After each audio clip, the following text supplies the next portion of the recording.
Okay, cool. We're rolling. All good, Emeka, still? Yeah, sure. Okay. So, in this episode, we had a conversation with a mutual friend of ours called Dami Adebayo, um, who, amongst other things, is a contributor to Africa as a country and who also was in the protests and um, actually participated in multiple fronts, but was quite present at the Alausa protest. So we just had a chat with Dami about um, trying to think a little more concretely into NSARS and just to contrast perspectives, both from the left, but also just from the kind of mainstream NSARS protester perspective about some of the key turning points in how the protest developed. So in this episode, OAG sat out. He was absent, but it was me and Emeka just kind of bouncing ideas with Dami. I think a few separate points came up in the conversation that we tried to thrash out, but maybe it's worth kind of teasing here before we play the conversation we had with Dami. And the first one that I wanted to raise for Mecca and see actually, how you process this now, having had that conversation, is the question of hoodlums supposedly having, in quotes, hoodlums supposedly having hijacked, in quotes, the protest. And it's something that we discussed some more with Dami, particularly as we were trying to consider the day after the curfew was imposed. So when the curfew was imposed on the 20th, on the 21st, there was, an outbreak of some mayhem in various neighborhoods in Lagos and various other parts of the country. So we were just trying to assess what that meant for NSARS and what that means for the Nigerian popular movement more generally. Um, so yeah, I mean, to kind of frame it as a question for you, Emeka, like, um, what do you think were the kind of key aspects of that debate that we had with Dami, and do you think where we ultimately landed kind of made sense? Um, I think that the conversation with Dami um, was was illuminating to the extent that, I mean, Dami also pointed out that prior to the imposition of curfew, um, there were already that there was beginning to that we were beginning to see a change in the narrative, Yeah. to the effect that um, the whole protest was being hijacked by hoodlums. Yeah. Um, and I take his point, there, and I hear it as well. And I think what Dami was speaking to basically was the fact that in different parts of Lagos that we can speak very confidently about Mm-hmm. now is, um, people are taking to the streets, area boys, and were extorting money from, motorists, And also basically threatening, acting as, and also yeah, threatening basically protesters, right? acting, sorry? And also threatening protesters, right? Yeah, yeah, but he probably even also doing that, But yeah, so that was there, and then there were also incidents, where this same band of guys were attacking policemen, Mm-hmm. and he gave an instance with something that I think he witnessed in Sulere. Yeah. So I think it's important to take that on board. Yeah. It's also important to differentiate that from the events of the 21st, Right. where that had been sparked, basically as a result of the fact that um, there had been an alleged, I don't even want to use massacre, but shootings at the Lekki toll gate, and at the secretariat in Alausa. So basically, what we witnessed, that whole massive outpouring of violence in terms of looting and burning police station. Perhaps, in my own opinion, was a direct response to what had occurred at the toll gate the previous day. I guess that was the debate, right? Sorry to interrupt. The debate was that, well, was the looting, the arson, the destruction of the day after the curfew, or the day after the curfew was first imposed, was that spontaneous and in response to the sort of outburst of popular anger towards how the government had squashed the protest, or was it the same hoodlums in quotes that had hijacked they were initially increasingly infiltrating or the protests that just remained there causing mayhem? And I guess Dami seemed to be leaning towards the latter, that the sort of violence was picking up before, and those same people probably just can continue to carry it out when the protests were shut down. But we were pushing alternative perspective, right? Yeah, I agree that was his original stand, but I think that at the end of the day, once we began to dissect the issues, he came around to the thinking that that it's also important to differentiate between area boys who resorted to extortionist methods and attacking of policemen, pre the Lekki incident. That's important to distinguish between that and the guys who took to the streets post the Lekki incident, and that it was also important to carefully differentiate, those two crowds, even though it's also possible that they intertwine, somewhere, but that one was actually a response to the incident at Lekki Tollgate on the 20th, and that the other one was simply opportunism, basically, So I think that we resolve that issue there. I think we managed. Okay. Maybe a final point to make on that then is, like, what does it mean for the left? How does the left assess the question or assess that phenomenon that, in fact, after the Lekki massacre or, the shootings, the day after, like, all around the country, and in the days after that, sort of poor people, dispossessed people of various sorts in various locations took to the streets, even despite the curfew, both to liberate, in terms of some people on the left, the COVID-19 food aid warehouses that were,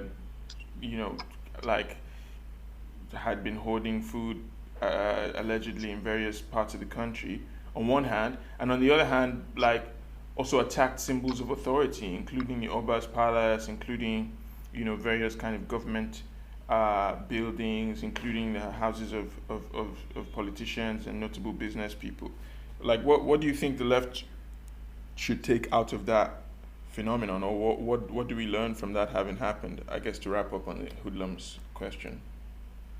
Okay, so in this regard, I think that the left needs to own its own failures. Okay. And it's going to be difficult to discuss, what this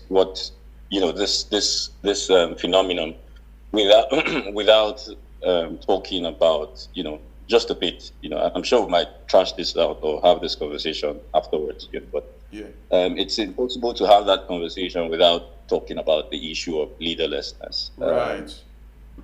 But essentially, what the left does in situations like this, in terms, and this is from a strategic point of view, is that it expands. One of the things it does, amongst other things, that the left should have been able to read the handwriting on the wall, prior to that, the left should have been able to expand alliances and collaborations, and networks within national movements, for the case of popular democracy. So that's one of the things that was lacking. So you found that there was a disconnect between the lumpen proletariat and the middle class. So that at some point it would seem as though the lumpen elements weren't part of the protest, or to put it more succinctly, that they weren't sympathetic towards the protest, and I mean that's how it would seem initially, and that's because the left hadn't had abdicated its role in expanding alliances that were necessary. Right. So it's kind of missed opportunity, maybe, like given how much popular feeling it turned out to be, and given how kind of politically astute ordinary people were, and sort of bold ordinary people were, even on the day after curfews were declared. Perhaps the left missed an opportunity to broaden its base, right? And to kind of reach into those communities that might not necessarily have Twitter handles or whatever, but definitely have a clear idea of hierarchy and of who exactly represents an opposition to their own interests, right? Yeah, I mean, yes, and this ties into the larger framing of this conversation. What has the left been doing, in all the time? I mean, between general bourgeoisie elections, part of the work that the left does, and that's why they really don't care about what they call the bourgeoisie elections, is that it's predominantly the work of sensitization. I mean, expanding popular democratic and socialist education amongst the toiling and the working class people, across board. And I'm talking about middle class and even the lumpen. So if that work had been done prior to now, we would have reduced the cost of that. This would, in turn, would have reduced the cost of the violence that had erupted. I mean, so in that regard, I think that the blame should go to the left, and that the left needs to own up to it. Right. I mean, I've heard a certain leftist, a member of a certain leftist tendency say that if the protest had continued, that there would have been a fallout between the classes that made up the bulk of protest. So that seemed to me as an afterthought, as opposed to really hands-on thinking. So if this had been pointed out, pretty much early on in the protest, the job of the left would have been to see to it that didn't, from a strategic point of view, that didn't happen. And that way they would have probably even also managed to own, take ownership of directing the energies of protesters, and I think that's, where to leave it for now. Okay, so maybe we just leave it there and then go on to the conversation with Dami.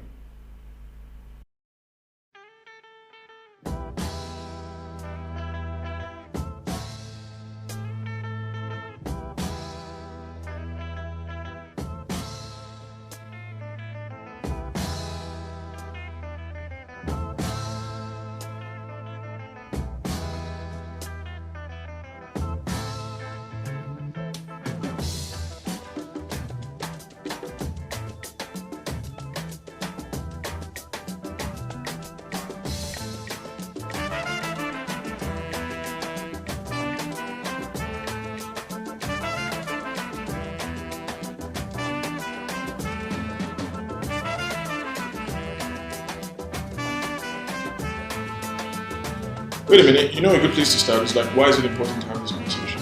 Like, what, maybe that's a good place to start. Yeah. Like, what is there about NSAS that hasn't already been thrashed out that we feel is necessary to thrash out here? No, I just think that, when you listen to people, when you talk to people physically,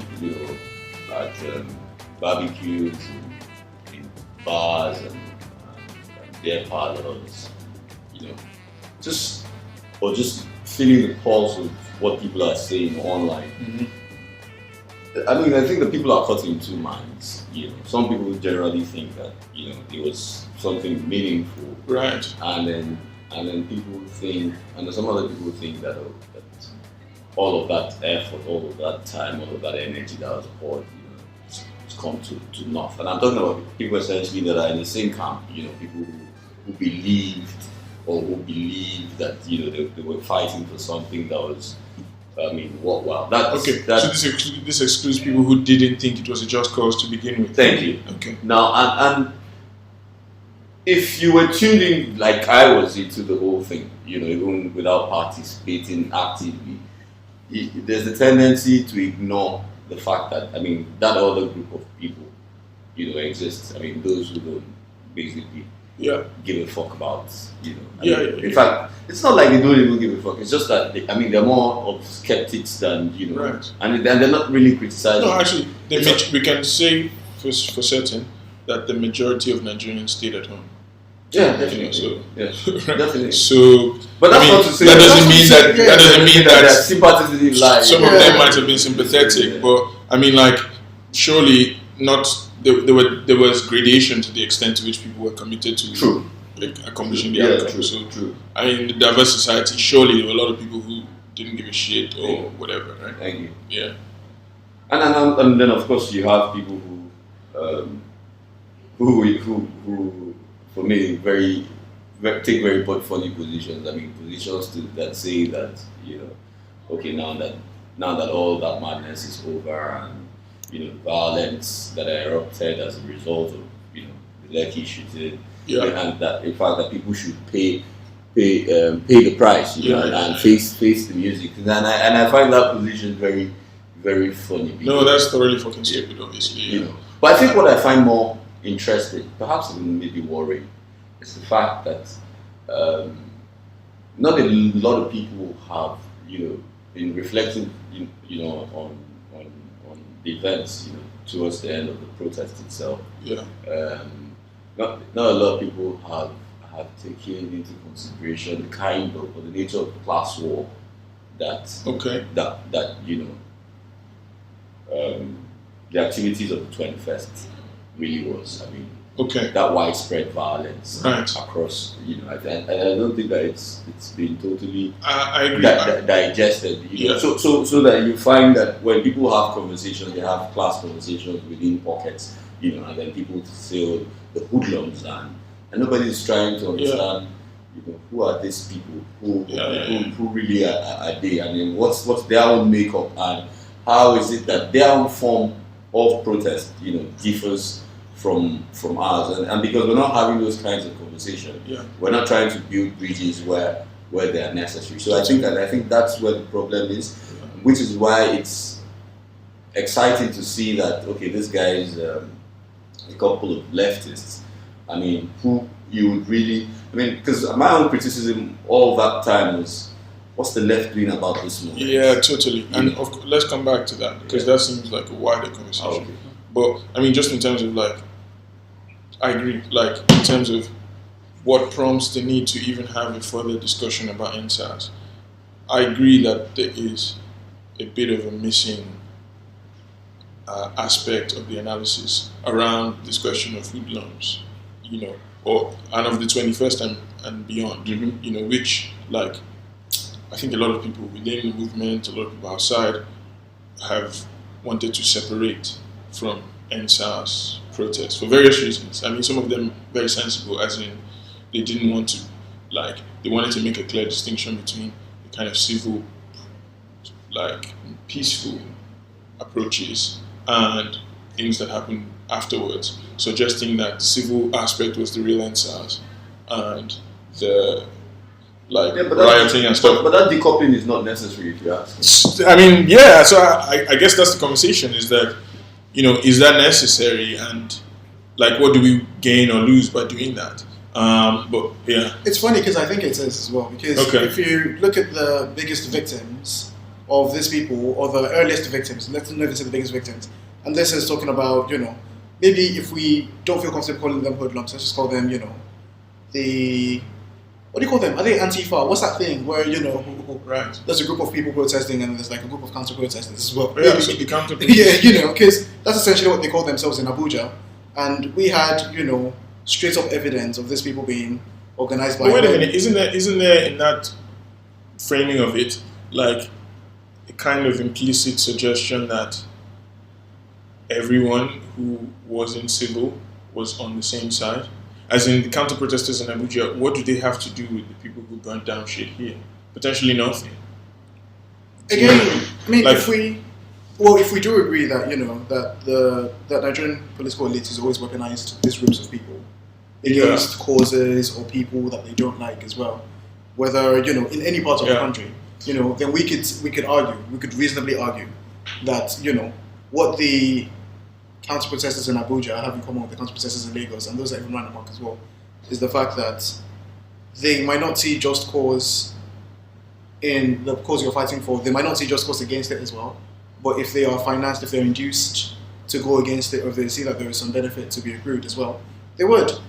Because we wouldn't call, the people raiding palliative warehouses and the rest, I wouldn't call them hoodlums. I wouldn't call them counter-protesters as well. I'd call them people that have been deprived, right, and have seen an opportunity to strike back. And they have rightfully taken it as well. Yeah, I mean, I guess I'm just hesitant to conclude that everyone who's responded like in a non-civil manner was bought off or like is being weaponized by politicians. Like like I guess, part of what I hear and what Emeka is saying, and part of what I think is prompting this desire to talk some more about this is a recognition that there are forms of resisting power in Nigeria, like expressed by people who've been disenfranchised, that won't look very pretty. That it's that itself is like, and that's still okay. So the question of whether or not it's okay is another one, but it's also possible for that to have been part of the entire process. That's the point, and that some of the responses to like the fact that the Lekki toll gate was burned, for instance. I think it's unfair to say that that's politicians weaponizing anything, and I think it's also unfair to dismiss that as simply like hoodlums. It's just kind of taking advantage of chaos to carry out criminality. I think it's also people expressing protest. Yeah, well, I mean, it's people expressing disagreement. It's people expressing disagreement. The legitimate or illegitimacy of it is like up for like even the legitimacy of the civil bits can be debated, given the fact that if one of the enduring legacies of NSAS is that protest is now delegitimized because it will inevitably lead to hoodlums, then that's not a good legacy. Like that's something that, on balance, for what it's achieved. Yeah, because I mean that's the tendency. That tendency exists when people decide that you want to decouple, what had happened post the Lekki tollgate shooting with what had happened in the weeks that led up to that. I mean, so I think that we can deal with complex issues. We just need to take our time. I mean, and it's only taking our time that we really can arrive at something that it's meaningful, something that's actually actionable. I mean, I don't know that I want to call people who were allegedly sponsored by the state or by politicians to attack, peaceful protesters in any sense that links them to NSAS. I mean, I think that they were set loose so that... I mean, we can agree on that. Yeah, I think we can agree that there were people who were paid to attack NSAS protesters. Yes, but where I'm really concerned about is this whole fact that when people start to distance themselves and make those kinds of class distinctions between and it's a very complex situation, because not even so that they really we can't even distinguish, and set aside, people, because even within, that body of peaceful protesters, you found all. I mean, there was really a coming together of different, people from different classes in the country. Sure. But when it came to the violence that we immediately assumed that we kind of almost just decided that these guys was the poor. The poor. Yeah. And we might be largely correct, but doesn't mean that you wouldn't find maybe the 5%, 10% within the middle class too, who also went on looting sprees, because that's what they were more inclined to do. And also, I mean, even if they didn't, I've just come to that realization as well myself. That even if they didn't, or even what I'm support, I'm sympathetic towards, So I think that where the real work is in bringing all those elements and understanding that basically their own reactions were just different depending on how badly they felt hurt by society, and it then behoves those of us who think that this is something that Edwin Martinado, for instance, have some. What's the cost of what he considers a victory for the people, for the masses? I mean, at what cost did it come? I think that's what we want to really channel. I mean, I think it's important that some of us channel our energies into thinking about. So, if we think that this was a victory, and I think it was a victory, regardless. I mean, part of why I think it's a victory is that we find that this has galvanized in one way or another the Nigerian left, which for me, I keep saying has been a bit docile, for many years now. But we see that they're trying to come together, they're trying to regroup. This is something that we haven't seen maybe since maybe the 60s, maybe the 80s, but let's at least say it's definitely not in the Fourth Republic. Yeah, definitely not in the Fourth. So I mean, we haven't seen this since June 12th, for instance. Yeah. So that for me is important. The state's response to that particular move is also very important, So they see the force, the people who are trying to come together, and they realize that while it was very easy to mobilize, the NSAS protests using technology, there's probably an organizational failure, which the left will then see ways in which it can address. And I think that's why it's essential that they come. Because right now, we're at the point where everybody is kind of immobile, people don't really know where next to go and how these things should work out. But it should really work out with sensitizing those people who you claim hijacked the protest by going very violent. But you also forget that they were partly reacting to the shootings. That's the thing. And it didn't just happen in Lagos. It was widespread. Why was it widespread? So I mean, there are a few questions in there, right? Including like, why did it spread beyond Lagos? Why did it happen? Things like that. But I think, I mean, the sort of foundation, one key point that we're slightly debating here is the question of like, were the hoodlums, can we say that the hoodlums were part of the protest? Is it kind of inappropriate to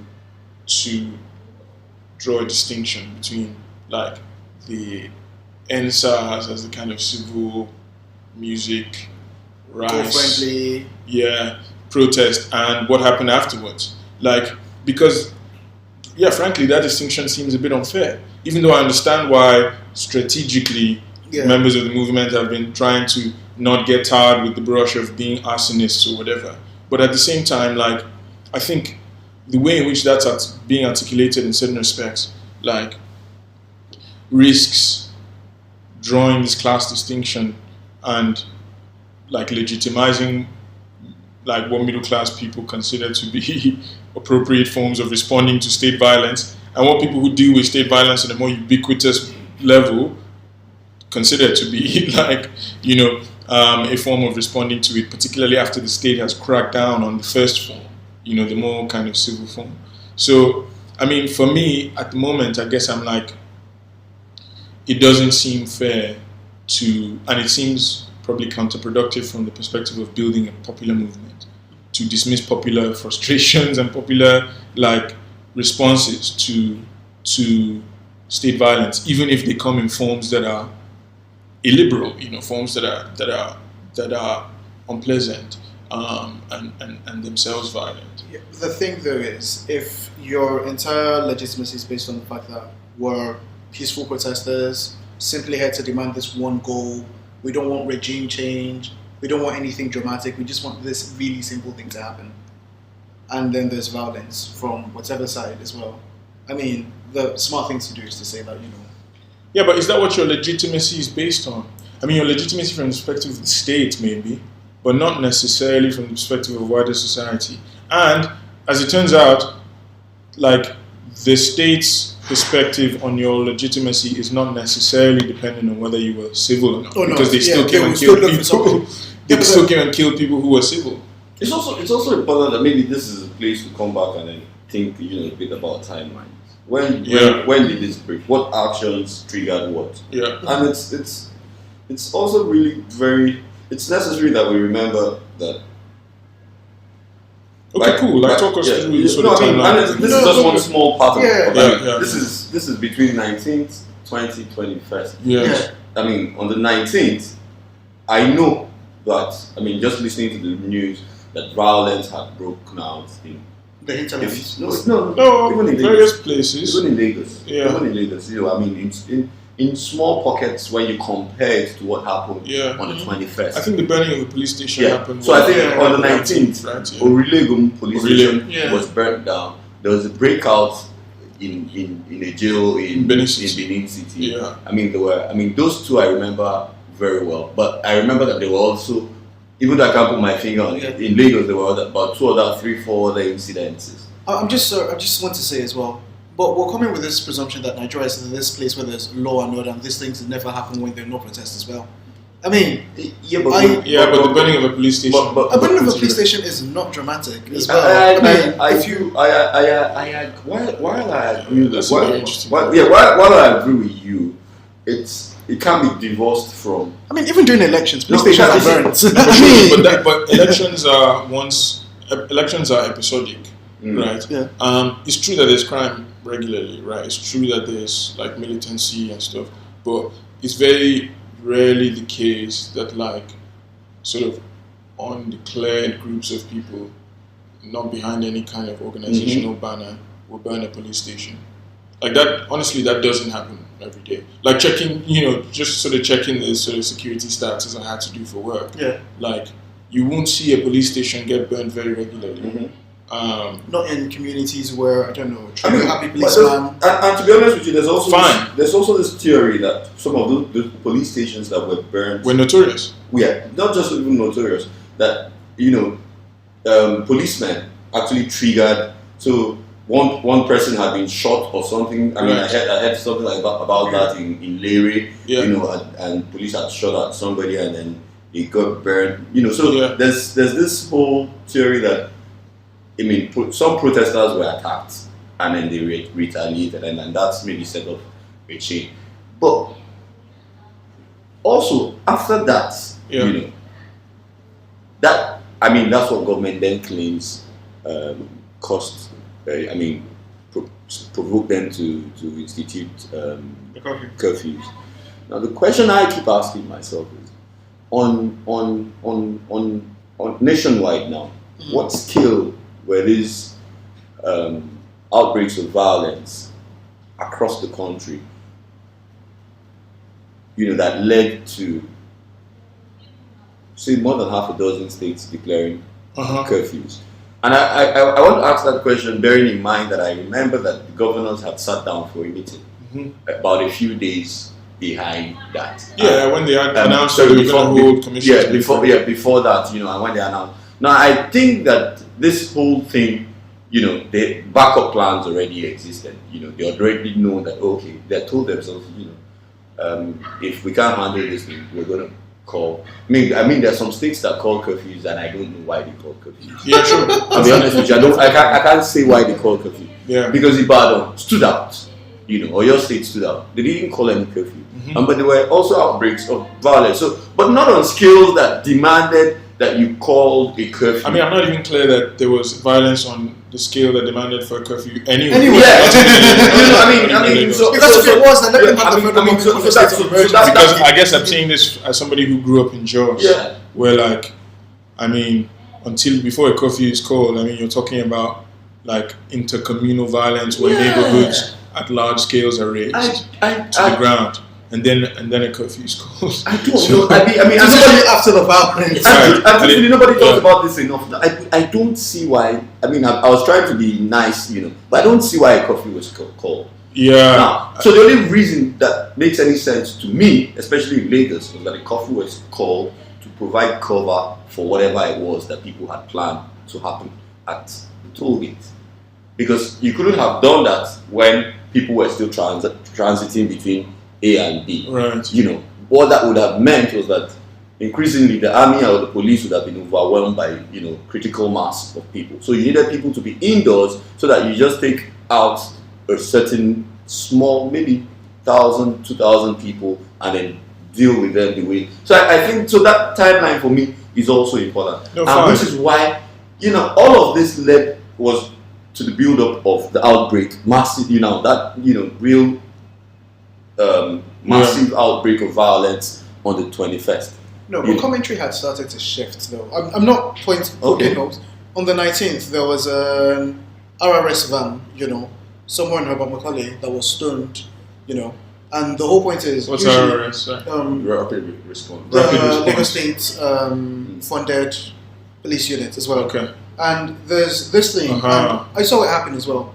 Protesters block the road, and the whole point is don't cross, don't try to cross as well. You either stay in traffic or you find an alternative. Yeah, but I also had a problem with that, strategy. I also had a problem with that strategy, even with the peaceful protesters. There are emergencies. People might need to go from one. And also, by the way, blocking the road is not peaceful. Yeah, it's not. It's fine. Like how you define peaceful. But I mean, blocking the road in a situation where somebody is dying, that's not peaceful. So you're asking. I mean, you're not building consensus that way. You can allow traffic trickle. Lagos is a city that's prone to long traffic jams, so people understand that. Yeah. If you're going to take a section of the road. I mean, people would of course argue that that's like the way to mount pressure. Yeah, exactly. Is to have a pressure point. No, I don't have a problem with that at the toll gate, but I'm saying in different other parts of town where people still needed to. I mean, the toll gate, everybody was clear on that. If you wanted to go past the toll gate, you'd find your way to that point and then go past and then find your way behind that. So what that meant is that you didn't need to drive. But it's not like you couldn't move from point A. And I guess Lekki Ikoyi Link Bridge wasn't blocked the whole time. Yeah, no. So it was theory, always- you could still got So there were alternatives. Even You though- could have taken the fancy flyover that's a symbol of like sort of neoliberal Nigeria and the new Nollywood as your way to get into.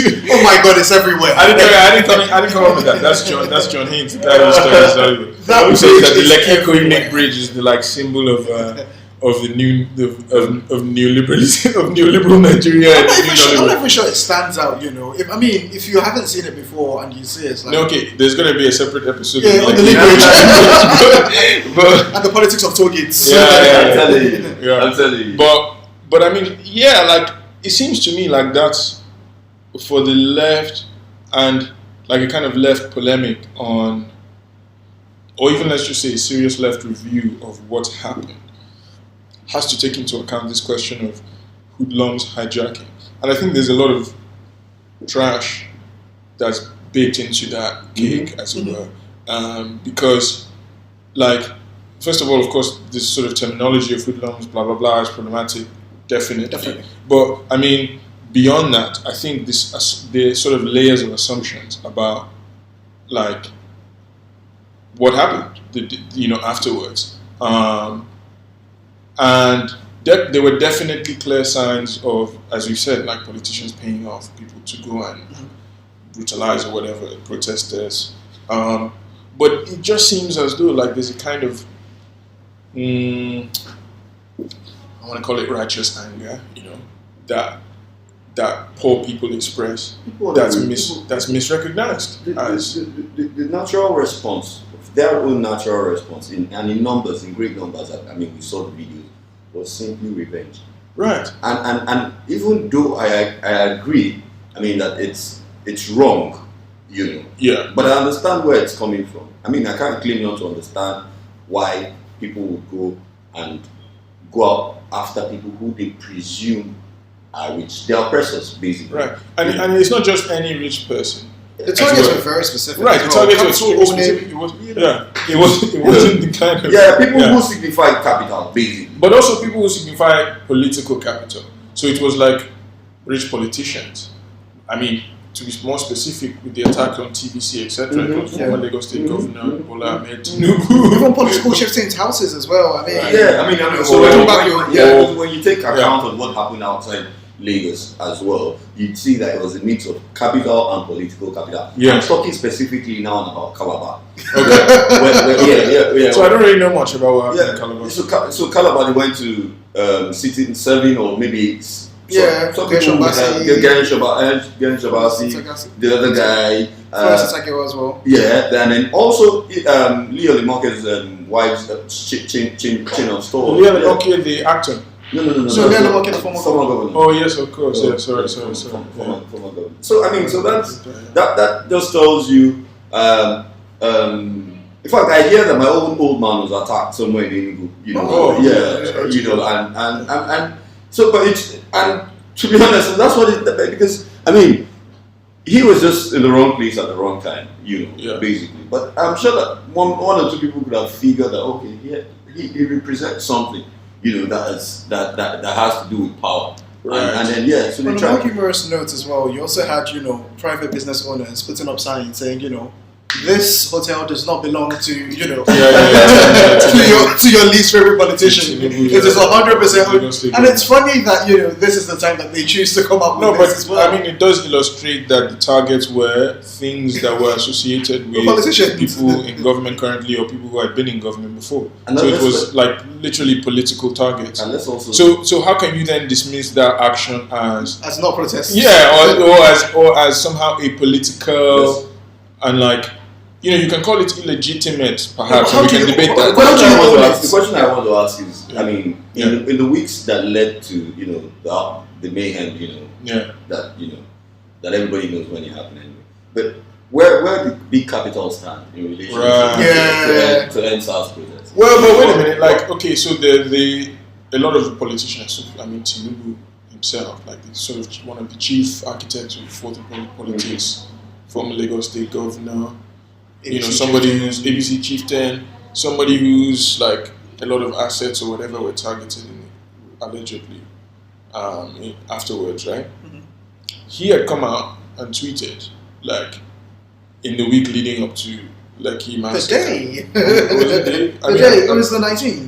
Right. Yeah. It was the 19th. Day before saying like, NSAS, this is like obviously. We all recognize this is a problem. But it's time to go now. Yeah, give the government a chance to respond. Because on the 19th, 19th was the climax. It was the climax of all of. So Lagos was brought to a standstill. Mm-hmm. Mm-hmm. I think that there were more. So there was an increased number of people on the streets on the 19th. Yeah. So it was more like NSAS protests had now begun to gather serious momentum. And they shut down schools, I think. I was out on the 19th as well. Yeah, I mean, Alausa was pretty I remember because that was my birthday, so I remember so I remember that it was massive. I was watching a part of it happen live, and then I was listening to media updates, and I could see that Lagos had shut down. Yeah. And don't forget that he didn't release that speech was a press release. It didn't come out in the morning. It came out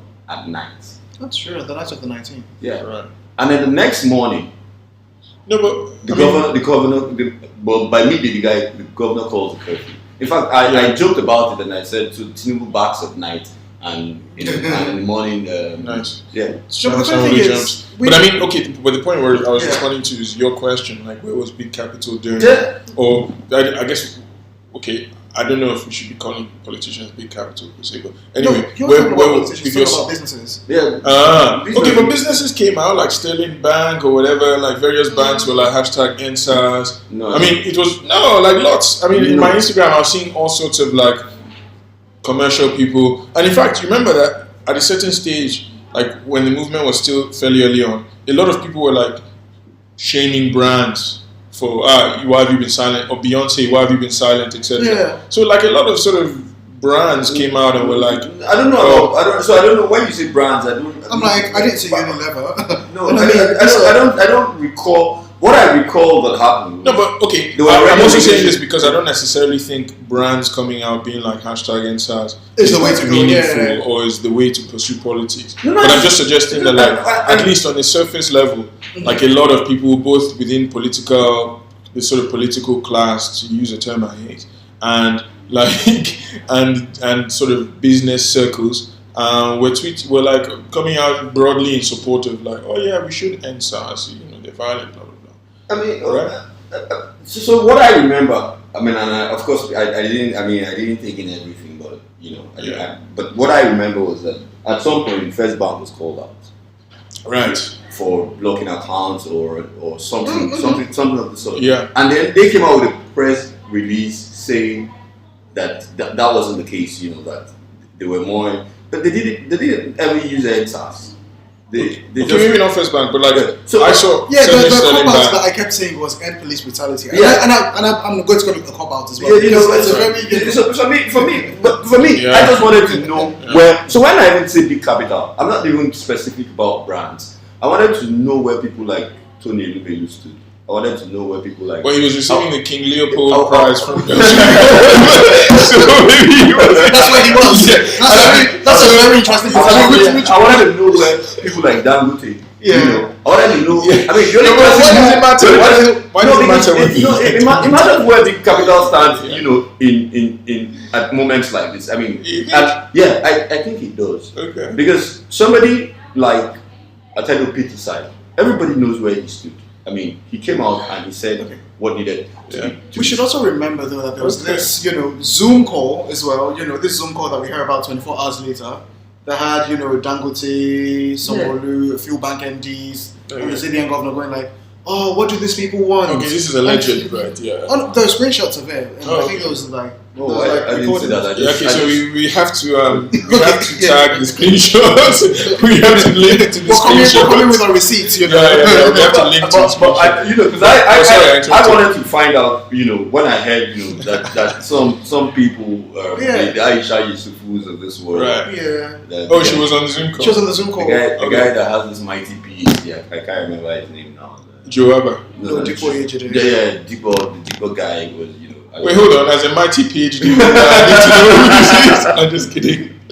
Okay. So I mean, I heard they were in a meeting with some people who I don't think initially, people knew their identity, but so if they featured somewhere along the line, in the early phases, why did they think that it was necessary not to do it frontally? Why did they think that it had to be? I think it was on day one of the toll gates being blocked as well. Because I remember, what I remember was it had quite. So what did that mean for their own business interests and why? So that's what I'm trying to get at. But there's this thing that usually happens when Nigerian politicians start talking in terms of the economy, and usually when they say that, I just switch off because I'm like, see, this is not what you really want to say.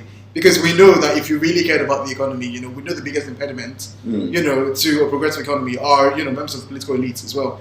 It is, as clear as night and day that.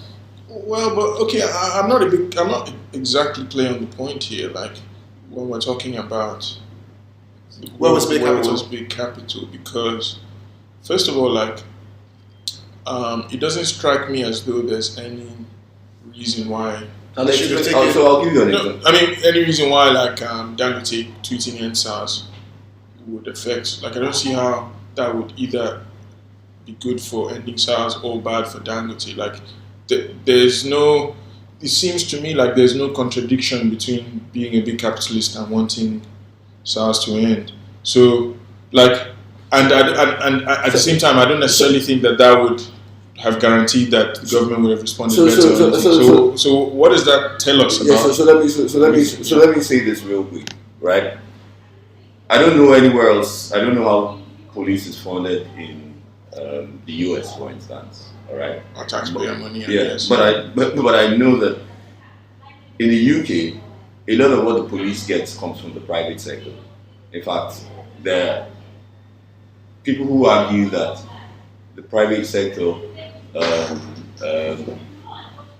has captured the state, and, Right. part of that state is also The police. the police. Okay. Oh yeah, surely. Yeah, people like give donations. Don't go to will buy a lot of trucks for the Okay. police or whatever, right? Great. Yeah. Now, so if you put money somewhere and you don't agree with the way that organization is being run, Yeah. don't you think that, say for instance, NSAS within this context, it provides you with an opportunity to say, oh Yeah, but I guess I'll just hold on. So that's just one. That's Okay. That's one angle to it. Right. The second angle to it is that when you look at the banks, the Yeah. financial institutions, Yeah. they use the police in a way that affects the workforce itself. Sure. So the policemen who are on their permanent payroll, Yeah. who are there to move money from point A to B, who are there to Or guard the banks Yeah. and stuff. Now, the net effect of that is that there's a shortfall in the number of police that are free to actually carry out the job. Yeah, I think it's like 40% of Nigerian police. Yeah, of policing. Are doing So, VIP. so I think that financial institutions owed us at that point in time the obligation of, okay, this is where perhaps our own activities, have proved to be detrimental to, because NSAS, sometimes people, I hear this, NSAS is NSAS, but I think that some of these issues are bigger. So, but, especially when you start talking about police funding. But okay, so this is where I think we should draw a bit of a distinction between, like, I think what we're trying to understand is like what happened and where are the like important things that kind of were determined how NSAS has shaped out. I think it's important to distinguish that from like what do we want to have happened, or what would have happened in a sort of ideal world, or you know what I mean? Like I'm not flogging that issue. Yeah. I'm just surprised that they didn't really take any stand. Right. I mean, it's for me. It's just shocking, because I'm a bit less shocked. I'm a bit less shocked because like it's not classically the role of big capital to intervene in political questions, and the intervention is not necessarily pro people generally. So, I mean I think in this age of kind of hashtag activism, a lot of businesses, and I saw some, will do the bare minimum of doing the tweet. But I don't necessarily think that's helpful. And like when it's absent, I don't necessarily also think that's surprising or like worrisome, because like we all know that their main task is to try to expand their capital. Yeah, but I think that the way the police force is set up and the way it's run benefits big capital. Yeah. And I don't see that they have any vested interest in seeing things done differently. DVIPs in Nigeria have truckloads of police escorts. Yeah. Big oil companies have truckloads of police, and then we have a police that is not. See, you can't choose to be paying. If we had a police force, you wouldn't need all that security. Or indeed a police service. Yeah, well, you wouldn't need all. So you wouldn't. So you know that there's a rot in the system. You take care of your own, and then the rest of us can go to hell. No, it's true. I mean, I think that is a fundamental point here that irrespective of the conversation about big capital is important to highlight, which is that policing is very unequally distributed in Nigeria. Like, a lot of people can afford because people police, have money so they buy police. Yeah. I mean, and so they have like police convoys escorting them, like private business people. And they know that the police force works for them as well. Right, and literally the police force is working for them, as in on their payroll. So, I mean, that's like, that might exist in other places, but it's very, very, like, stark here. But to Dami's point, like, and to your point as well, to some extent, like these kinds of fundamental questionings of the running of the police, for a lot of people out there, was not the point. For them, it was more so just about ending SARS, which, by the way, is not even really ended.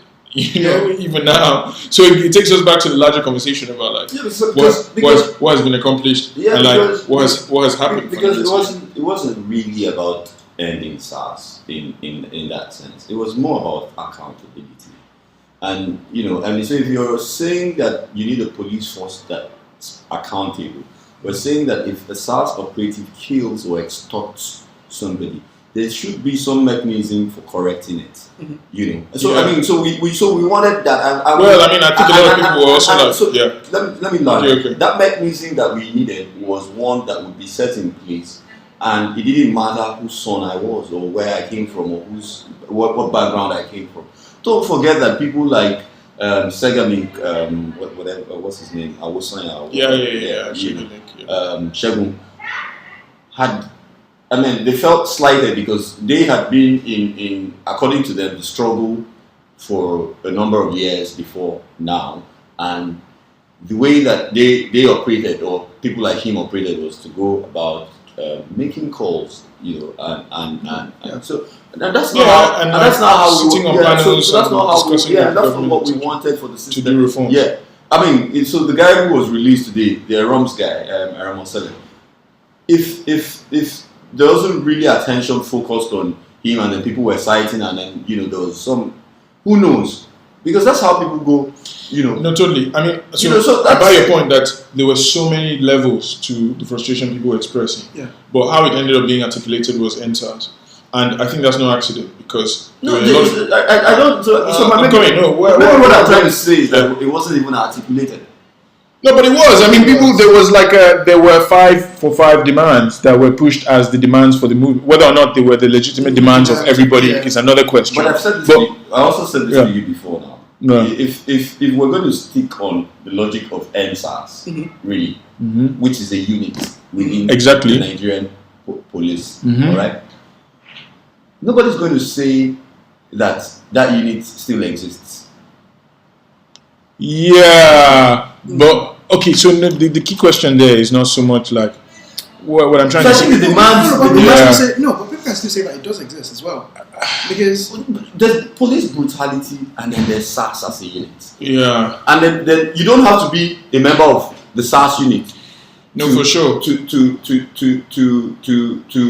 inflict pains on Nigerians. Yeah, but it's almost generally accountable for you to hold a SARS officer, accountable for his actions as well. It's the fact that if I'm stopped here by a SARS van, I don't know. I'm not taken to a police station. I might not be taken to a police station. If I do go to a police station, there's no uniform. There's no name tag. I can't say who did this to me as well. That most times it's not just SARS that stops. No, of course. No, I do get that, but my point is that I think we're driving at the same point, which, I guess what I'm saying, Emeka, is that, again, I think it's important to draw a distinction, in a sense, between, like, the wider questions that are relevant to NSAS, like, or to the question of why were people protesting, of which there are a number of concerns, some of which exceed the question of security or policing entirely, as in, this is a post-COVID recession protest,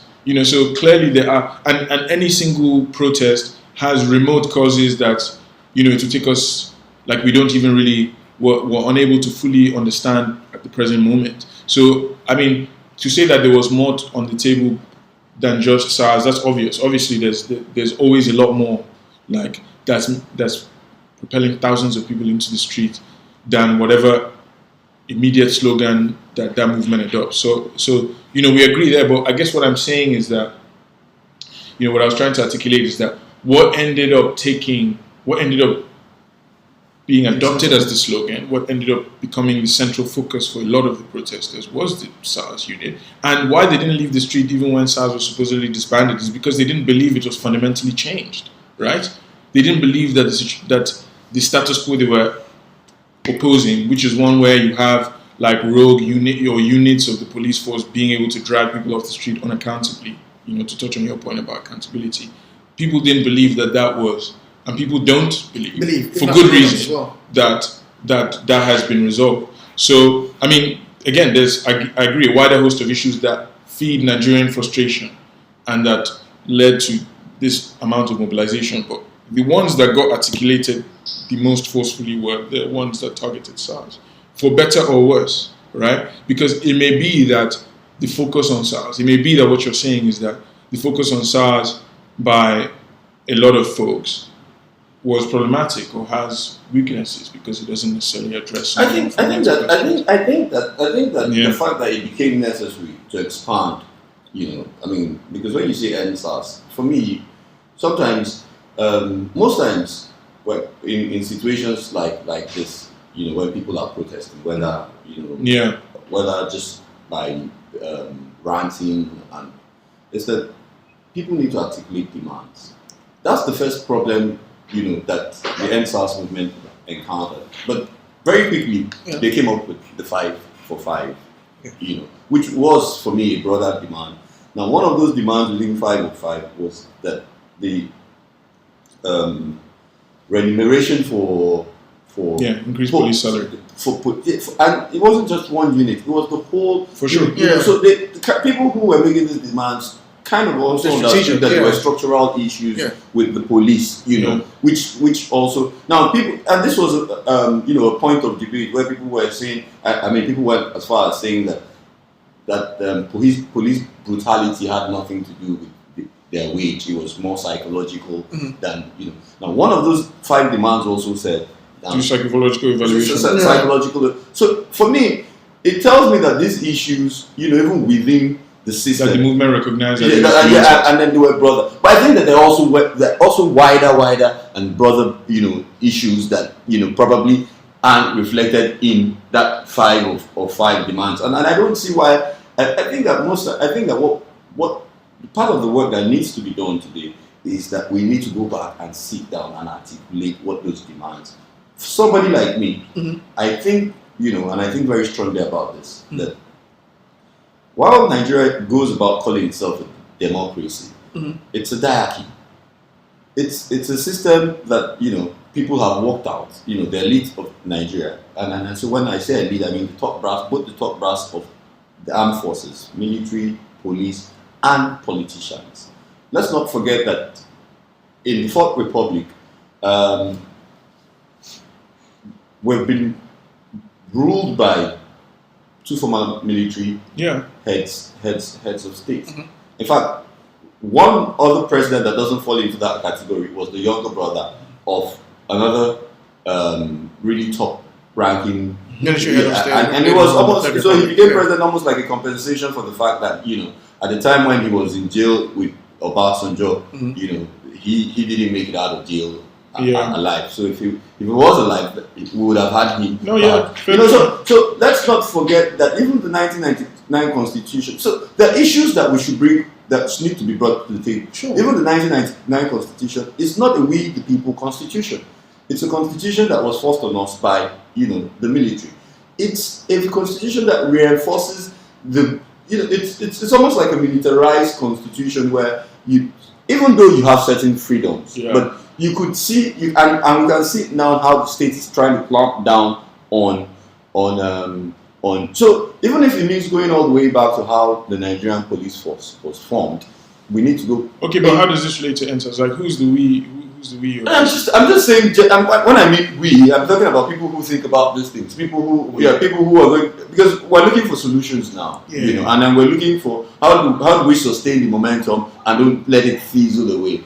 So the real issues we need to start to flesh out now. It's no longer a situation of where we're having lots and lots of physical energy in spaces, and and that's just fueling this. We need to start to pick the issues and then pick them apart and put them really on the table so that everybody knows that these are some of the more important germane issues that need to be sorted out. We can't have a police state and think that we have a democracy. Yeah. So here's the thing, it's just the point with articulating demands as well. I used to enjoy, this is very funny, but I used to enjoy reading like Mend, movie from especially of Nigeria. The press statements. I used to enjoy, because it was very clear. Yes. It was, it was dash, and if you do not do this, we will dash as well. Yeah. But the thing is, they haven't been treated any better than, the issues aren't being treated necessarily better. They probably Well, I mean, I guess, Again. if your point is that, like, it's not the most articulate social movements that get their way. Yes, I think that's best illustrated by the military. Like, the guys who have ruled us have not been the most articulate guys. Yeah. So, I think to your point even suggests that. But I feel we're straying a bit from, like, the more fundamental questions we're trying to address. Okay. If you ask it again, maybe we'll get it this time. Well, no. What I mean, who knows what we're trying to do. What I'm really saying is, like, I mean, what we're trying to do in a sense is, like, talk a bit about what feels missing from a left standpoint from the conversations around NSANS. Okay, and some of it has been, what we've kind of covered is, like, the class composition of the movement and, the sort of issue with dismissing non-civil forms of responses to violence as illegitimate or, not related to NSAS. I think we moved into a broader question now about, like, kind of the state, society, and the market and NSAS. But I mean, how do you think, because you're raising a lot of these points, Emeka, like, how do you think, where's the left in all of this, basically? And where should they be? Exactly. For me, I think, and that's why, even though I'm also trying to gather my thoughts on some of this, so that's why I'm bringing bits and pieces of what I think is relevant to how the left decides to frame the conversation or the narrative.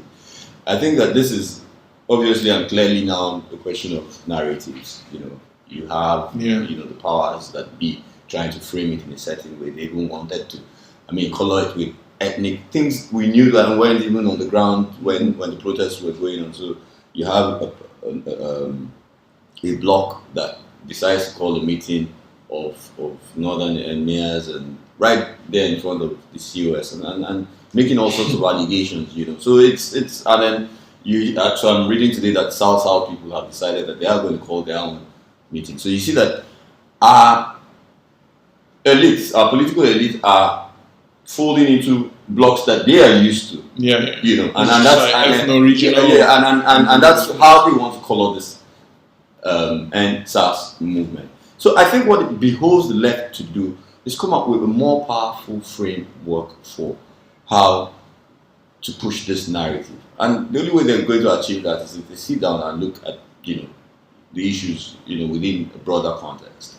And the reason why it's important is because it's only with that kind of narrative that you're going to use to try and bridge that gap between what you call the working class and the lumpen, because it's probably a more tedious job to do here, because if you were in the West, you'd be talking about people who were workers in industries and stuff. Although there's like a huge gig economy, working class across the world. You're talking essentially people within the informal sector. So I don't know whether the guys who run, I think his name is Benga Komolafe, Win. F1.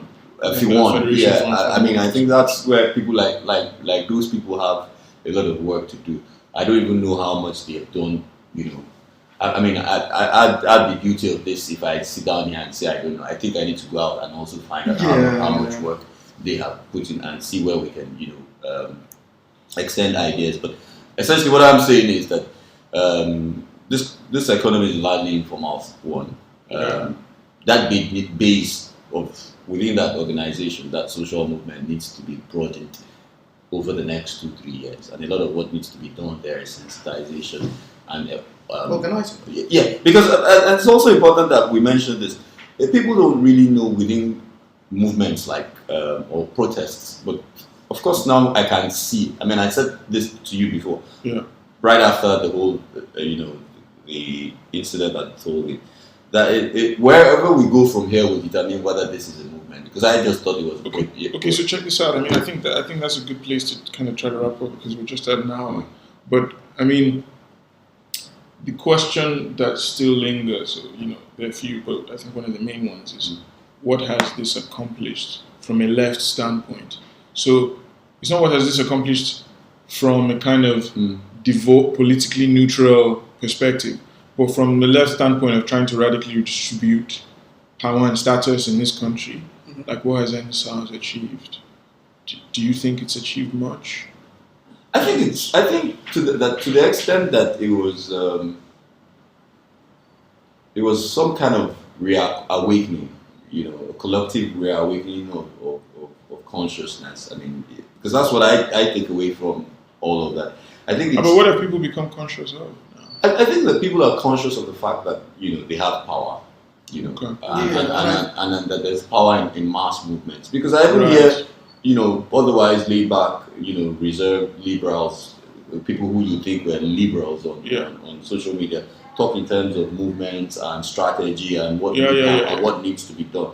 But the left, more than anything, I think now understands that they have work to do, and that work starts with them, putting their own shit together first. Yeah. So I think that what's come out of this essentially is the fact that I think they're more aware of the fact that they're disunited front, and that in order to move this conversation forward, to move this movement to its next level, they need to come together. Okay, that's a much more optimistic perspective on what the left has learned from this than I take, and I'll say a bit about that in a moment. But I'm curious because you had Dami wanted to. No, because it's interesting as well. I think we need to realize that our organization has to be a lot wider as well, because a lot of the prominent actors that we've seen aren't people that we'd have thought of necessarily as people that would herald or protest or a movement as well. Do you mean like some of the online? Yeah, some of the online actors as well. And celebrities. And celebrities as well. Yeah. So these aren't people that I would have thought would want to rock the boat. And I know this because, I don't know if any of you know this, but in 2019, I worked on, 2018-19, I worked on like a presidential election for someone who should be in this catchment area, neoliberal, worked at the World Bank, speaks the language, knows the economic metrics, can appeal to people, who's also been like a proper social justice warrior as well. And this crowd sort of didn't take to her the way I thought, I was like, this is definitely like their person, and this is one person that they would rally around as well. And that didn't happen. And in my mind, I was like, well, maybe, it's too far-fetched, or it's not something that people want to be involved in or engaged in. Because again, if you're living in a country where everything, your amount of progress to success is your proximity to power, your perceived proximity to power, then why would you want to rock that as well? So I think we should be looking to organize a lot wider. And the funny thing is, I think even the movement itself thinks that as well. That, maybe it's not a bad thing to sit down with, the NDA, which is like, a movement that people haven't seen as a very radical. Yes, it's not radical, it's conservative. I mean, it's a group of lawyers. It's not going to be seen as, this thing that is looking. I mean, historically, yes, but I think these days maybe not so much. Maybe it might be changing now as well, and maybe it might just be perfect timing. So, what are you saying is the achievement there for NSAS? I think it's that it's shown that maybe we're not going to wait for the organized left, right? And maybe you're going to have like this random pockets of people, and people just go like, yeah, what the heck, why not? I agree with this thing. I don't care who's leading it. Yep. I don't care what they actually think about this other thing, but on this thing, like, definitely. Well, okay, but what is the achievement? So the achievement is that we've learned that you can organize protests without an organized movement behind it. Maybe. I think. Sorry, I'm trying to articulate your or maybe you can build. I mean, that's an assumption, but it's left for the left to prove. To prove you wrong. Yes. Yeah, but my point though is, NSAS went on this long without, and Saido would disagree as well, which is fine, without visible leadership. I agree with you. Visible leadership or collaboration from the organized left as well. I mean, the left. No, so participated, yes, but I would disagree. Yeah. I agree that the left was not leading. So so the thing now is, and on one hand, it's that this is the one thing, apart from leftist ideas and policies, that cuts across age, religion, what part of the country you come from as well. So this is literally tailor-made. This is one of those things that it is like it fits like a glove. because you could see, the political elites, whatever side, struggling, But the odd thing for me is that it didn't seem like they could very easily just be like, yeah, we should end SARS. I think the kind of it wouldn't have been seen as sincere by anyone as well. No, and it wasn't seen as sincere. I agree with that, but I mean, I'm just saying that it doesn't strike me as though the kind of slogan was, and maybe this is a problem with a lot of protest slogans or whatever, but it doesn't strike me as though it was impermeable to being co-opted, which is why you have someone like Fahmy yesterday being like, actually, I'm a victim of police brutality as well. The governor making statements. Anyone can say that as well, Because, I mean, the deputy governor, one of the first things he says when he comes out, before he was actually like scared off by, working class boys from Agege, was the fact that, he too is like, it's like he too has seen this, in person. And then his next line is, but some people are saying defund the police. And we're like how out of touch do you have to be, to come out to say these things? I think it's like a reasonable, response to popular agitation as well. Yeah. But I think that lesson is, yes. Okay, no, I buy the point if you're saying that, it's like organizing on a nationalist basis, let's say, because it surpasses ethnicity, religion, and to some extent class, or at least unifies people across these categories. I guess where I would disagree with America to some extent on saying that, on what the left learned from this, is that the left wasn't really learning from it.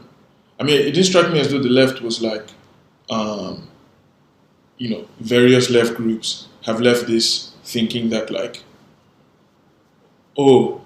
let's be unified now, per se, and there's even questions to be asked about whether or not that's like what we want out of this, is a kind of unified left, but given that some of the differences mean that they should actually be organizationally distinct entities. And then the other thing is like, from my standpoint, it seemed to me like actually the left was a bit of an uncritical participant in this stuff. As in, they have just been so, have just been so used to calling protests and seeing like 7 people show up, that to see a protest about almost anything that had a lot of young people, a lot of energy, like thousands of people show up, was like something that the left was like, oh my God, this is so amazing, that to even kind of address it or try to articulate the kind of radical possibilities that are hidden under the label of NSAS, that I think that was kind of missing, right? So I think that on the other hand, for me, I don't necessarily see this as like a moment when the left like gained a new kind of organizational depth or anything. It's more so like we saw people protesting and we're like, oh my God, this is super exciting. Hooray for the radical youth or whatever. Yeah. No, there was popular angst again against the organized left as well. When I say the organized, revolution now. So when we're talking about the tariff hikes as well, a lot of people wanted those things to go on as well. So there was. You mean the general strike? The general strike that was called off. I agree as well. Totally. A lot of people wanted that to come on as well, and we can't discount the fact that that sort of fed into it as well. Completely agree. But we also need to be careful what we deem to be the left, even though they have histories with partnerships with them, because those things weren't just built out of nothing. So I'd rather stick with formations, than organized labor movement. Because even historically, I mean, there were ideological battles as to, and they continue to be. Whether to bring in trade unions and labor movements into the main the revolutionary core. Now, so I'm thinking about the revolutionary core because I think that we're starting from a blank slate. So I'm thinking these vanguards, as they exist, they have existed for some time and they've never found any reasons to even come together, to regroup in that sense. No, I mean, but they've done meetings. Like if you're talking about, so when you're talking about vanguards, you mean these kinds of like radical, mainly intellectuals, like organizations, right? We're talking about like We're talking about FIWA. It's Coalition for Revolution, Take It Back Movement, Socialist Workers League, Socialist Labor, Alliance for Surviving COVID, those guys. Nigeria Resistance Movement. These little Pan-Africanist or socialist groups or whatever, right? They have had meetings before. They've had the Conference on Marxism in 2018 in Kefi was like an all Marx, an all left convergence, broadly speaking. JAF, the Joint Action Forum, had a meeting before the last election. In fact, before Shiori announced his candidacy, where a bunch of tendencies came together and were like, we need to get more involved in in electoral politics. And it's because they couldn't sort of select a unified candidate or whatever that apparently Shiori stormed out and was like, actually, we're going to kind of go at it alone.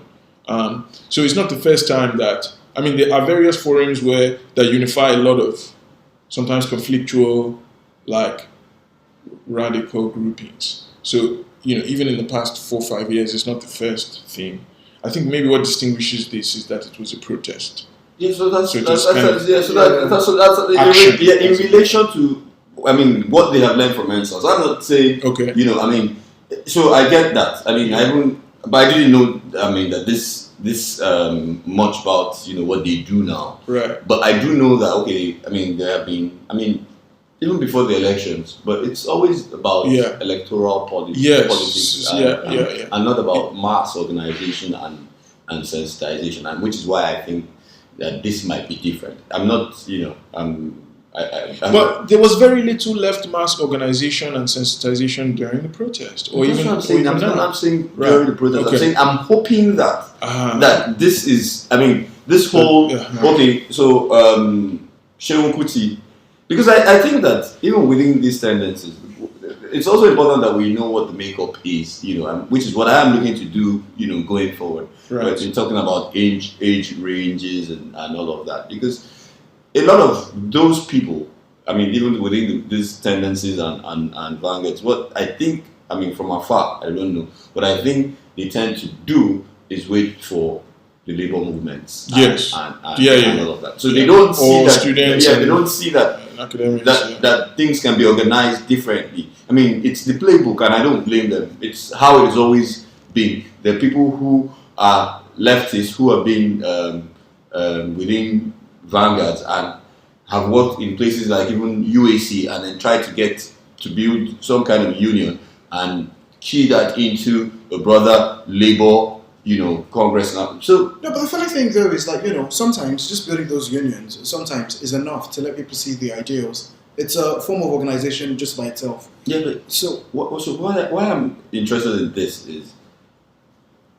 over time, then NLC, TUC, and from the Obasanjo eras in '79 have been targeted and dealt very serious blows. So when you look at their leadership, really, there's no real radical, No, yeah. There's by the way, the labor movement has a right wing and a left wing. Yeah. So assume that they're so it's probable that they first of all have to fight that fight internally. Yeah. And then see who wins. But can we wait for them? Well, you don't have to. But I'm saying that I think people are now beginning to I'm hoping that the left, in terms of tendencies, are beginning. But that's also me being very hopeful, because you also need to understand that if you're talking about guys who are in their 60s and 70s, for instance. Well, but also, you're saying, it sounds like you're hoping that the left sees this as a moment to realize that it's not about just the workers' movement, the organized labor movement, that there are ways to organize that goes beyond that. But I'm not necessarily sure that this protest proves that the left is necessarily well positioned to organize outside of the labor movement, because this wasn't organized by the left. And I think left attempts to try to provide some leadership were rebuffed. Yeah, what you learn from this that the way to challenge power is to do this very thing that seemed to work because of your being rebuffed or your absence. But let's go back a bit. Let's go back a bit. So within the Coalition for Revolution, which is some sort of coalition Yeah, between across various left groups. Who then came out with the Revolution Now slogan, even though it looks or seems as though the show arrest is the arrowhead for that movement. Yeah. Had started to do stuff. For sure. So I mean, Dami and I were both at the October 1st protest. So now whether that gathered momentum, you're not going to be able to, holistically now discuss NSAS without talking about the spat between Bona and Shore, which was an offshoot of the revolution, 1st of October movement, protest. But that it didn't gain or gather the momentum that Shore thought that it would gather, and I think what he was banking on actually was the hike in fuel price and all of that. Now that didn't seem to resound as strongly as police brutality did, which is also a question about what really moves people. Right. Not necessarily. Yeah. I think there's ownership of some issues, you see, and maybe when it is a fuel hike or electricity hike thing, I'm more likely to look at the NLC than at Shore as well. Or maybe because I have seen, Shore become like a very popular political figure, then I'm more likely to go like, see, I don't want to be tagged along as this very political thing. I'd rather the issue be at the forefront of it as well. I mean, I know that I have no say in who the NLC president is or what the negotiations go like, but I do know that, he leads a membership base of what? 4 million? How many are we saying? Times 12. And we know that, Remember which people have a membership? NLC. So, and we know that, telling these people to down their tools, is like a massive statement. But the thing is, it's more than just a symbolic statement. It will cripple the it will cripple the will cripple the economy. So maybe that maybe there's just ownership of issues, and he just didn't own that issue enough. But the irony now is, I don't think NSAS started because any single individual, sort of owned the issue as well. Yeah. I think it was just popular angst, and people were sort of able to. No. I think I agree with you to some extent, but say what you disagree. A totally different view. To the extent that Revolution Now, the spat between Bona and Shore put certain issues on the front burner. This is where the celebrities then come in. Issues about conscious music, and then putting your money where your mouth is. Not exploiting people using conscious music, but not being able to come out and protest when push came to shove. So that issue was really on the burner. People were splitting hairs over this when the whole Ugeli thing. Yeah, when a guy was killed in Delta State, and then that became viral. So right before that, people were having this conversation. People were having this conversation. So the ripple effect of that conversation was that you saw that certain people began to step up. So you like Fowles and Runtown, Mr. Mark Oroni, Davido, and now that then gave that whole thing some sort of lift. Not even it gave it a lot of lift. So whether you think that what Shore did, and I'm not a very big fan of Shore, but I find that if I was to draw a timeline, I'll start from there, and I'll start from there because there's a lot that celebrities getting on board of this whole NSAS thing. In fact, you find that it even worries government. They kind of know that if these guys didn't really jump on this, it probably wouldn't have been the thing that it is. You now even got to a point where people were using music to talk to. I mean, so you could see that whole, and it wasn't just about the music, it was also about the creativity of, artists who were doing graffiti and all of that. So that whole energy, I think, had built up from the conversations that Bona or people were having as a result of, Bona saying to Shore, I don't trust you. I still think your timeline would start with that strike, with the hold-off strike. No, I mean, same, but I guess, there's no, okay, somebody might say, my timeline starts with the amalgamation of Nigeria. There's no, what I mean is that there's no definitive way to kind of, say what remote or proximate causes exactly fed into, everything fed into this. But I mean, the point is raising, and I think I'm sympathetic to that to some extent, that when celebrities got involved, the kind of kickoff point for that was the exchange between Shuri and Burna Boy that brought celebrities involved. And I agree with you to a large extent also that the celebrity presence did a lot to pull a lot of people there. Not only because people like to see celebrities and went there to see them in part, but also because people were like, oh, they're not shooting these guys. And I actually believe like that this is an issue. And like, so is this kind of perfect storm of an issue that you think is worthwhile and the possibility that you won't get shot, so you're like, wait a minute, actually, yeah, I'm gonna go. I think we've just cracked popular movement. Get celebrities and like put them right in front as well. No, but I raise this to say, like, is that the lesson the left should learn from this? That we should be engaging with Burna Boy and stuff in order to get people to. Why not? If they need to be told, I don't know what. I mean, because here's the thing. Yeah. I mean, people like Burna, background wise. Let's forget what they've achieved. Yeah. Would have been victims of police brutality. Oh, we know that Whiskey that says that he has been a victim of police brutality. In fact, I think he even tweeted about it way before this whole NSAS thing started.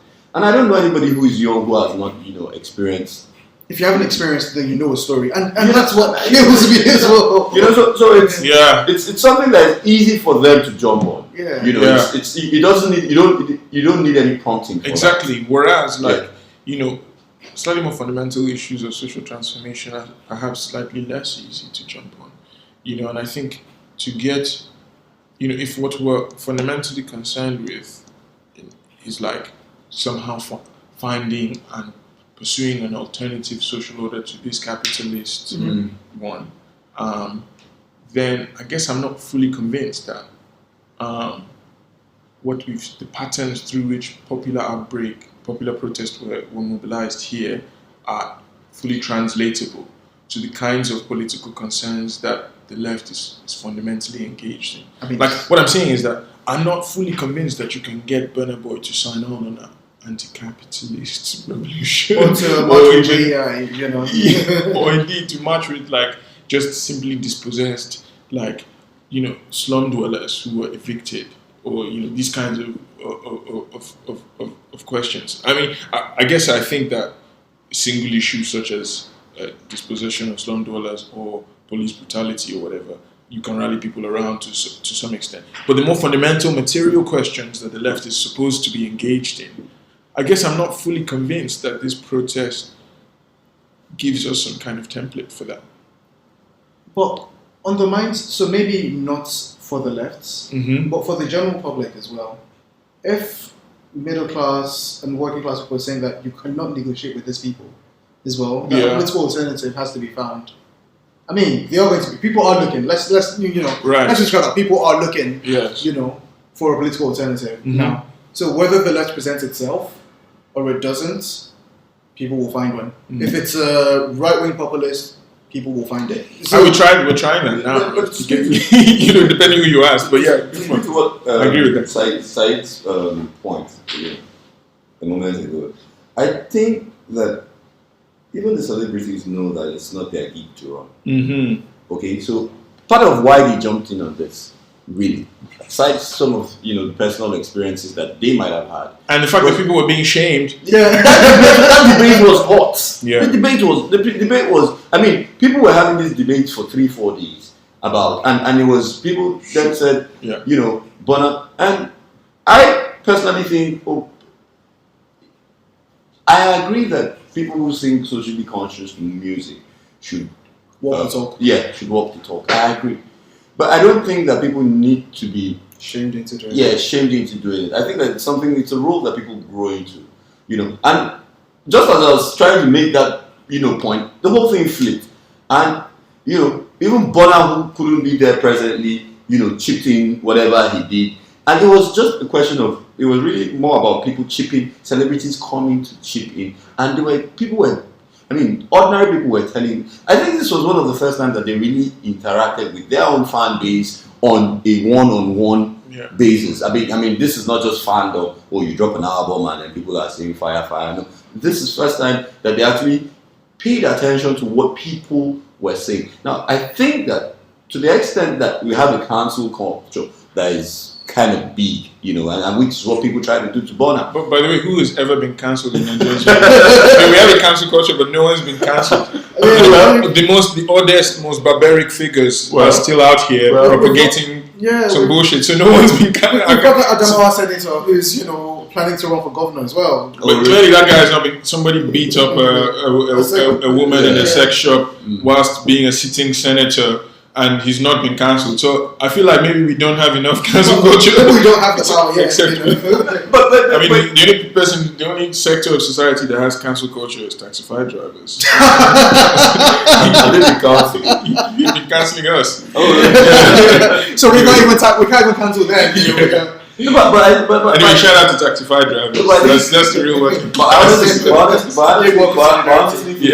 honestly think that it's just that however the news breaks or whatever the issue that breaks, you find people for and against. But for sure. For having said that, when you have a big mass of people who are against you for whatever grounds, it gives you cause for pause. I know that Burna is very controversial of figure, but I think he also listens. The same way I know Davido listens, I know Whiskey. I mean, what they do with their personal lives, and how they relate to big capital. I think it's a question of we'll find out. Yeah, but these are. It seems to me like these are sort of intimately important questions for any kind of movement that is intended to provide not just a political alternative in terms of the changing of the faces, but also an economic alternative in terms of like restructuring how we order economic society. So where you sit vis-a-vis big capital is critical to that, presumably. But I mean, even though I buy your point more fundamentally that, I buy a certain aspect of your point if you're saying that when it comes to these single issues like police brutality or whatever, it might not matter who they're endorsed by. But I mean, should the left then just continue to ride on these single issues because those single issues can unify a broad swathe of people with various kinds of economic and political backgrounds, or should we be more fundamental to be more concerned with like what is missing from political discourse here, as in a kind of economic critique of the current system and proposing an economic alternative. But I think that this is what I've been trying to, maybe not as well as I should, but this is something I've been trying to say. Okay. I think that there are single issues that, when framed properly, totally can lead to more, fun. And I think that police brutality is one of them. Same. And this is not something that is akin to Nigeria, for instance. You have these conversations, and it's essentially what Black Lives Matter is also about: police brutality. I mean, it's just a different hashtag. These things happen in London all the time. I know, but I also know that arts generally is a very powerful thing. Unfortunately, we live in a country where music is like the most popular medium of art with which you can reach the people. It's also unfortunate that the society, the way it's being structured, in its capitalistic, sense, has been such that the influences for some of these musicians haven't really been. The point is to blow. Yeah, that's. But when I take somebody like Burna, and I know that this guy has been singing socially conscious music for some time, he's just not put. He's not just walked the talk. And I find that a movement like NSAS gets him to think really deeply about some of these issues that he's being dragged for. I know that, we'll probably get in somewhere. I see a Davido who's the Jai master of the music industry, thinking about issues or understanding that he needs to even pay more attention. It's a process. To issues, And then I see the Whiskey. And then people like Ronta, who I find that are more articulate and know, what these things mean, or Mr. Macaroni. Now we don't Or need. even Timaya. Oh, I mean, so Well, yeah, I mean, so you have what's her name now? Simi, and so all we need is a small band of these people, really. yeah, And I'm not saying that what they decide to do or how far they decide to go down the rabbit hole would inform their own way of thinking about their own lives, as they interface with big capital. This is some of the biggest criticism that Jay-Z gets, for instance, when he had that big major spark. so if anyone should be cancelled, fucking Jay-Z. Major the NFL. When Yeah, I cancelled him when I heard Lemonade. Anyway, let's be honest. I don't know. But I know that one of the issues he had with Harry Belafonte, for instance, before Harry died, was this. But it's the questioning that matters for me. And so, I mean, maybe that's the best place to leave it off. Like, maybe what this has really accomplished is that it's gotten celebrities to think a bit more about, not only what they're saying in their music, but how they live, how they act it out. I think the modern celebrity has gotten privileged middle class Nigerians who are able to have conversations. I mean, I think because so I'm listening to this guy who I found not too long ago. I think about 2 days ago. I think his name is Crazy D. Okay. And the title of this song that I'm listening to, I mean that's the only thing I know, is a letter to Corybyn. Oh, okay. And this guy is spitting verses and saying things like that your fruits of Corybyn's labor will be seen in a generation time. Who's this, Stormzy?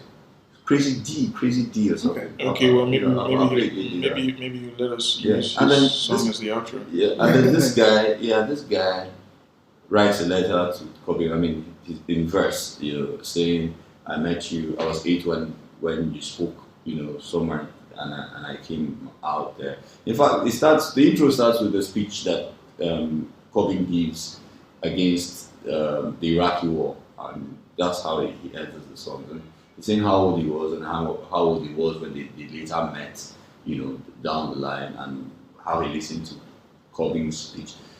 This had elements of the Bonner, both intro, outro. I could see that. But you see, what I found interesting is when you look at the world, even in really big capitalist countries, you find that there's a left movement that is growing, and it's being pioneered by the youths. Because they have been hurt by capitalism so much that they probably don't know what the alternative is. But for the issues that they push, very genuine issues that that they take head on, they know that this is probably what we're interested in more. This is probably to my eternal shame. Well, final thoughts. Okay. So,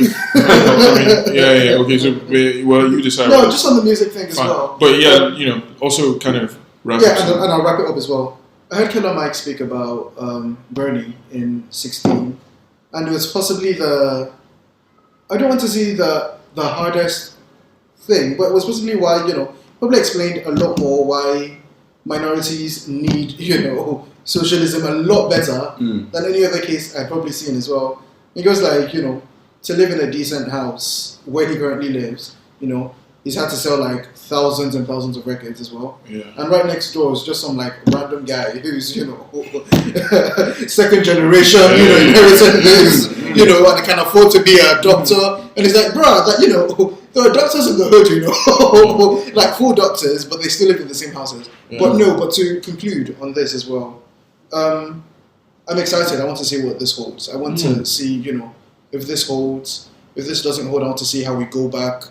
But I think one thing's for sure is that, it's not business as usual. I think people have, seen that. And in whatever way, it's possibly going to be... I think this is where we thought we were in 2016, where we had a lot of those third-party candidates come out. Where they're like, oh, look, we have free and fair elections now. And then let's, do this. Not 16, 19, sorry. And now let's, run, and they get completely trounced. I think now is the time. How we organize, I truly do not know. The vehicle, the people, the races we run, no idea. But down for it. Let's see how it goes. So I think we can end probably on that note of open-ended optimism, perhaps. Yeah. Okay. Thanks, Nice one. guys. Yeah, nice one. Okay. Cool. Thousands more deaths in Iraq will not make things right. It will set off a spiral of conflict, of hate, of misery, of desperation that will fuel the wars, the conflict, the terrorism, the depression and the misery of future generations. February 15th, 2003. 8 years old, I walked out with the biggest crowd on the street. You poured your heart into Hyde Park. We were wild with a speech, opposed the war and defended the powerless powerfully. 15 years later, I met you, the man we've always known you are. No camera crew attached to you, just there supporting local art, showing heart. You spoke to everybody in the room. Then I turned on the telly, saw those topics in the news, cropping and chopping you into a sacrificial